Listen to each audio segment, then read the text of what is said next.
Good cholesterol বলতে আমাদের cholesterol অনেক রকম টাইপস আছে।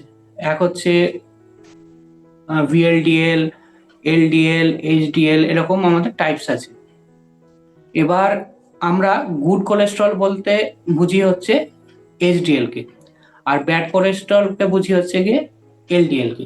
এলডিএল কে ব্যাড কোলেস্ট্রল এর জন্যই বলি, কারণ হচ্ছে বেশিরভাগ ক্ষেত্রে যখন স্ট্রোক, করোনারি আর্টারি ডিজিজ, বা যেটা পরবর্তীকালে মায়োকার্ডিয়াল ইনফাকশন করে, এইসব জিনিসের জন্য যেগুলো যে ব্লাড ভেসেল গুলো হয় আছে আমাদের, সেখানে ব্লক গুলো করার একটা মানে কারণ হচ্ছে এই হাই কোলেস্ট্রল।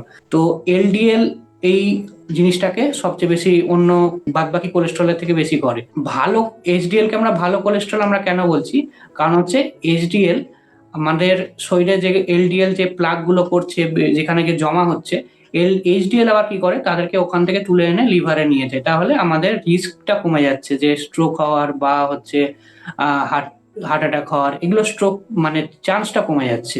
তার জন্য এইচডিএল কে আমরা বলি ভালো কোলেস্ট্রল।